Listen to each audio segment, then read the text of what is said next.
जब जब बाबा साहब की मूर्ति टूटती है मुझे बहुत खुशी मिलती है।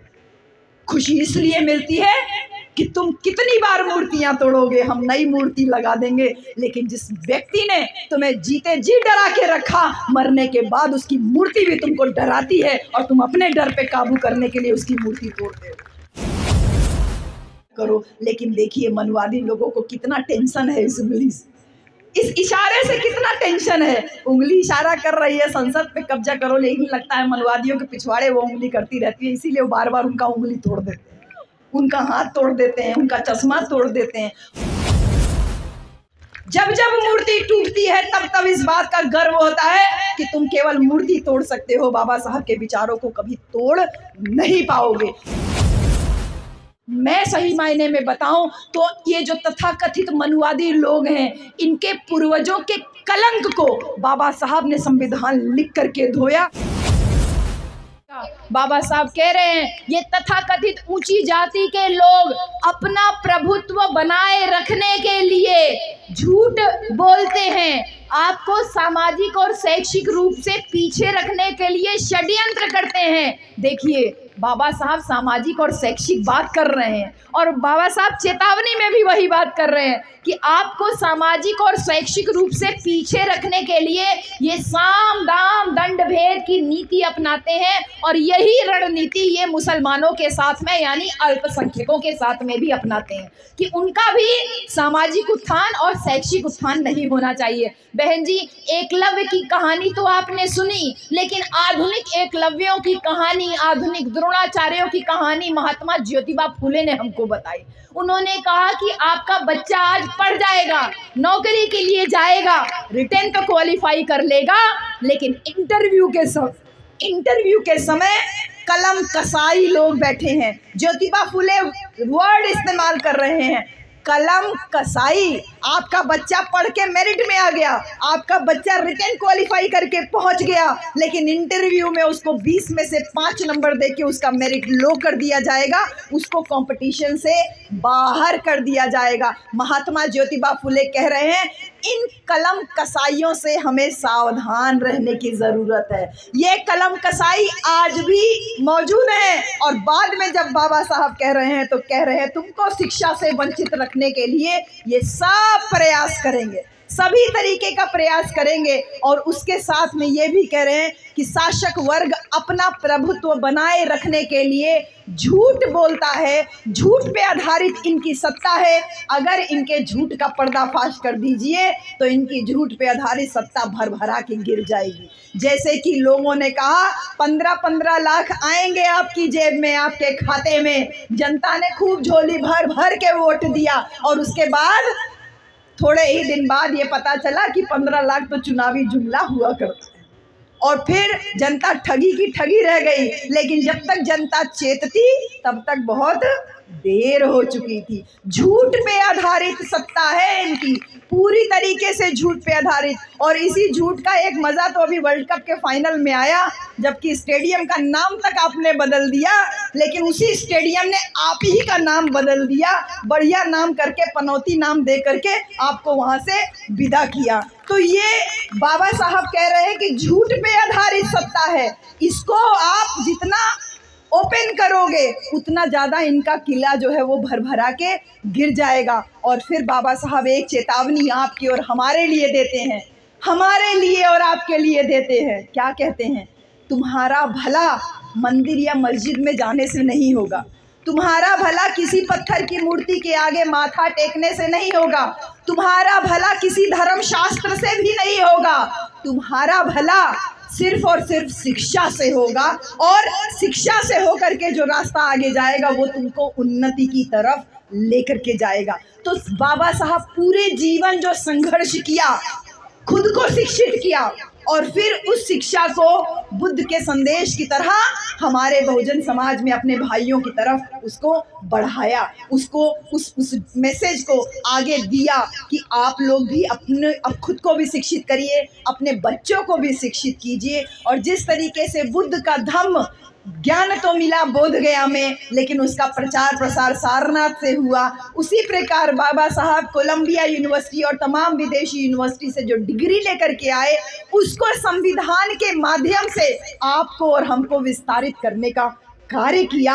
और वो मूर्ति जिस पे अभी हम माला चढ़ा के आए, वो खड़ी है मूर्ति, सूट बूट जैसे मेरे ये भाई लोग पहन के खड़े हैं, वही बाबा साहब का प्रतिबिंब। तभी मैं कह रही थी ना, वो डिसिप्लिन मुझे आज देखने को मिला। मुझे बहुत खुशी होती है आप लोगों को आज देख देख करके, बार बार दिल गदगद हो जा रहा है। एक बराबर ड्रेस में देख के, वाइट पैंट और ब्लू कोट और साथ में ब्लू टाई, ये बाबा साहब की पोशाक है। बाबा साहब ने कहा चिथड़े मत लपेट के रहो, तुमको फैशन में फटी हुई जीन्स पहन के चलने की जरूरत नहीं है। बाबा साहब कह रहे हैं कि मैं सूट बूट पहना हूँ, ऐसे तुम लोग भी suit boot coat pant tie लगा के रहो। मेरे भाई लोग उसको पूरा करते हुए दिख रहे हैं। बाबा साहब ऐसे किताब लिए हैं हाथ में, कह रहे हैं मैंने तुम्हारे हक और अधिकार को इस संविधान में सुरक्षित रख दिया है, उठो पढ़ो, अपने हक अधिकार को जानो। और फिर वो उंगली से इशारा कर रहे हैं। मेरे दिल्ली वासियों, इस अंबेडकर पार्क में जब एंट्री किए तो वहाँ पे जो बाहर बोर्ड लगा था उसको देख के बड़ा दिल बहुत बहुत दुखी हो गया। सीधी सीधी बात कहूँ, आप देख लीजिएगा जब आप जाइएगा, शायद आपकी नज़र नहीं पड़ी होगी क्योंकि आपकी नज़र रोज पड़ती है, लेकिन हमारी नज़र आते ही समय पड़ी, दिल दुखी हो गया। बाबा साहब की उंगली इशारा कर रही है कि तुम्हारे दुखों की मुक्ति का रास्ता संसद से होके जाता है, उठो, उठ करके संसद के ऊपर कब्जा करो। वो उंगली तो इशारा कर रही है कि संसद के ऊपर कब्जा करो, लेकिन देखिए मनवादी लोगों को कितना टेंशन है इस उंगली से, इस इशारे से कितना टेंशन है। उंगली इशारा कर रही है संसद पे कब्जा करो, लेकिन लगता है मनवादियों के पिछवाड़े वो उंगली करती रहती है, इसीलिए वो बार बार उनका उंगली तोड़ देते हैं, उनका हाथ तोड़ देते हैं, उनका चश्मा तोड़ देते हैं। और जब जब बाबा साहब की मूर्ति टूटती है मुझे बहुत खुशी मिलती है। खुशी इसलिए मिलती है कि तुम कितनी बार मूर्तियां तोड़ोगे, हम नई मूर्ति लगा देंगे, लेकिन जिस व्यक्ति ने तुम्हें जीते जी डरा के रखा, मरने के बाद उसकी मूर्ति भी तुमको डराती है और तुम अपने डर पे काबू करने के लिए उसकी मूर्ति तोड़ते हो। जब जब मूर्ति टूटती है तब तब इस बात का गर्व होता है कि तुम केवल मूर्ति तोड़ सकते हो, बाबा साहब के विचारों को कभी तोड़ नहीं पाओगे। ये विचारों की गर्मी है कि इतनी कड़ाके की ठंड में भी आप लोग ओपन में यहाँ पर बैठे हो संविधान दिवस की पूर्व संध्या पे। इसलिए बार बार आभार व्यक्त करती हूँ आप सबका। जब बाबा साहब ने ये कहा, उनका सपना था कि लोग कहते हैं ना, नारा देते हैं इनकलाब जिंदाबाद, इनकलाब जिंदाबाद। बाबा साहब कह रहे हैं कि मैं इनकलाब का मतलब ये नहीं चाहता हूँ कि कोई क्रांति आ जाए, गरीब अमीर बन जाए, अमीर गरीब बन जाए। इनकलाब का मतलब ये नहीं होता है, बल्कि इनकलाब का मतलब होता है ऐसी व्यवस्था हो जिसमें कि कोई भी ऊंच नीच ना हो, कोई अमीर गरीब ना हो, सबको अवसर की समता मिले। वही भारत के संविधान की प्रस्तावना, सबको अवसर की समता मिले, किसी के साथ कोई भेदभाव ना हो, सब आराम से कमाए खाएं, सब रोजगार ले, शिक्षित हो। वही बेगमपुरा की संकल्पना जो संत शिरोमणि गुरु रविदास महाराज की थी। बोले ऐसा चाहूं राज में, मिले सबन को अन्न, छोट बड़े सब सम रहे और रहे रविदास प्रसन्न। संत शिरोमणि गुरु रविदास महाराज ऐसे बेगमपुरा की कल्पना करते हैं कि जहाँ पे कोई भूखे पेट ना सोए, भूखे पेट ना सोए। लेकिन आज हमारे देश में 25 करोड़ से ज्यादा लोग भूखे पेट सोते हैं। रविदास जी उस समय कह रहे हैं कि छोट बड़े सब सम रहें, चाहे छोटा हो या बड़ा हो, सब एक बराबर रहे। और बाबा साहब उसी बात को आगे कहते हैं कि मैं इनकलाब का मतलब गरीब और अमीर, अमीर और गरीब की बात नहीं करना चाहता, बल्कि मेरे दिमाग में है कि सब एक बराबर रहें, सबको अवसर की समता मिले। इसी के साथ साथ बाबा साहब 1946 में इस इनकलाब पे बोलते हुए एक बात और कहते हैं मेरे प्यारे भाइयों। वो ये कह रहे हैं कि ये मुझे पता नहीं कि मैं संविधान सभा का हिस्सा बन पाऊंगा कि नहीं, लेकिन अगर मुझे मौका मिला संविधान सभा में जाने का, तो मैं आप लोगों के लिए कुछ हक अधिकार को सुरक्षित रख पाऊंगा।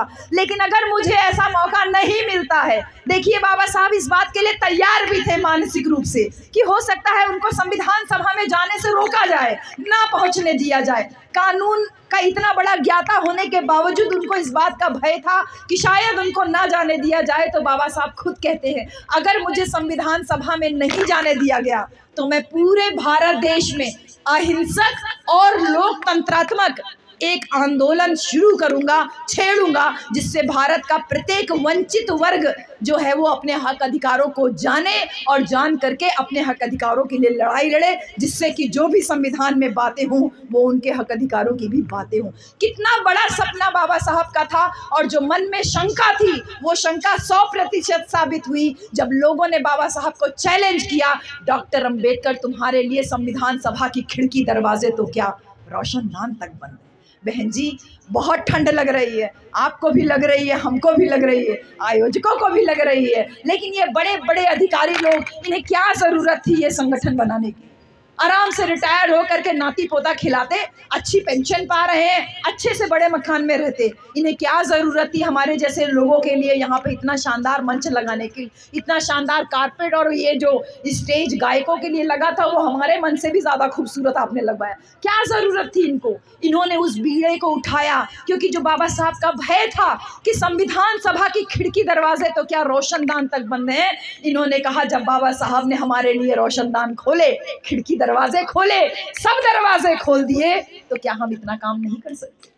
तो आप लोग जो बार बार बधाई के पात्र हैं, साधुवाद के पात्र हैं, बहन जी, बाबा साहब को संविधान सभा में रोकने का प्रयास हुआ, लेकिन फिर भी धन्यवाद है उन तमाम साथियों का जिन लोगों ने बाबा साहब को चुन करके संसद में भेजा, जो बाबा साहब आपको और हमको संविधान लिख पाए। बाबा साहब जब बोलते हैं कि मेरा उद्देश्य संविधान सभा में पहुंचने का यही था, जब अपनी शंका व्यक्त कर रहे थे कि बहुजन समाज को शासक बनाना है, दो बातें कही थी बाबा साहब ने, बहुजन समाज को शासक बनाना है, और अगर वो शासक ना बन पाया तो उसको कम से कम सत्ता में हिस्सेदारी देना है।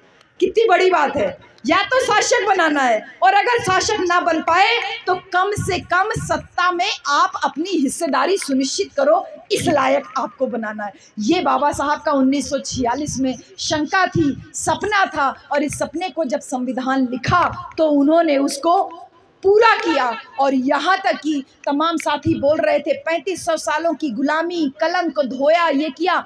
मैं सही मायने में बताऊं तो ये जो तथाकथित मनुवादी लोग हैं, इनके पूर्वजों के कलंक को बाबा साहब ने संविधान लिख करके धोया, क्योंकि पूरे विश्व में तमाम बातें हो रही थी धर्म को लेके, जाति को लेके नहीं, बल्कि रंग को लेके, नस्ल को लेकर के। अकेले बाबा साहब यहाँ पर भारत में संघर्ष करते हुए उन तमाम जो कलंक था कि आदमी को आदमी से नीचा समझा जा रहा है, पशु से भी नीचा समझा जा रहा है, जानवरों से बदतर जिंदगी जीने के लिए मजबूर किया जा रहा है, औरतों को जिंदा जलाया जा रहा है सती के नाम पे, बच्चों को मारा जा रहा है लड़की के नाम पे। ये तमाम जो कलंक थे भारत देश में कि औरत का आदमी मर जाए तो सर मुंडवा के भीतर वाली कोठरी में रहे, एक टाइम का भोजन करे, कारपेट पे ना सोए, जमीन पे सोए, उसको सूरज की रोशनी देखने का हक नहीं। ऐसे तमाम कलंक जो थे वो संविधान लिख करके बाबा साहब ने धोया। और आज विडंबना देखिए कि जिनके पूर्वजों में औकात नहीं थी, हैसियत नहीं थी संविधान लिखने की, उनकी नालायक औलादें संविधान को बदलने की बात करती। अरे इतनी औकात थी तुम्हारे अंदर तो थे तो तुम्हारे पुरखे बड़ी बड़ी यूनिवर्सिटियों से, वो भी तो पढ़ करके आए थे, क्यों नहीं उनके अंदर इतना दम था कि संविधान लिख देते? हमारे बाबा साहब के अंदर दम था, हमारे बाबा साहब के अंदर दम था, तभी नेहरू जी गए थे लंदन में बोलने के लिए चर्चिल के पास कि भैया हमारा संविधान लिख दीजिए। उन्होंने कहा जब तुम्हारे देश में डॉक्टर अंबेडकर जैसा ज्ञानी व्यक्ति है तो तुम मेरे पास क्या करने आए हो, जाओ जाकर के संविधान उसी से लिखवाओ। ये ग्लोरी है बाबा साहब की, ये ज्योति है बाबा साहब की, ये आभा है बाबा साहब की, जिन्होंने संविधान लिखा और लिखने के बाद में भी शंका व्यक्त करते करते अंत में एक चीज कहा कि आज से मैं एक वोट, वन वैल्यू की बात कर रहे हैं बाबा साहब, कि सबके वोट की एक बराबर कीमत होगी। और कभी भी वोट कास्ट करते समय हम लोग इस बात को देख लेते हैं कि लाइन में अगर पीछे प्रधानमंत्री आ जाए तो चाहे ठीक 2 ही आदमी क्यों ना खड़े हों, 2 आदमी को सरपास करके प्रधानमंत्री को वोट नहीं डलवाया जाता, वो 2 आदमी डाल लेंगे, तभी पीछे से कोई भी नेता हो, कोई मंत्री हो, यहाँ तक कि प्रधानमंत्री हो, उसके बाद ही उसका नंबर आएगा। लोकतंत्र में जो ये महापर्व है चुनाव में, उसमें सबको एक बराबर हिस्सेदारी का जो बाबा साहब व्यवस्था किए, 1 वोट 1 वैल्यू की, एक वोट सबका वोट एक बराबर होगा, इस बात को बाबा साहब चले गए। ये सपना लेके बाबा साहब चले गए कि अपने वोट के द्वारा तुम अपने आप को शासक कौम बनाओगे। ये सपना लेके बाबा साहब चले गए। डॉक्टर इंदु चौधरी जी का शेष भाषण जो है वो पार्ट 2 में जरूर देखें।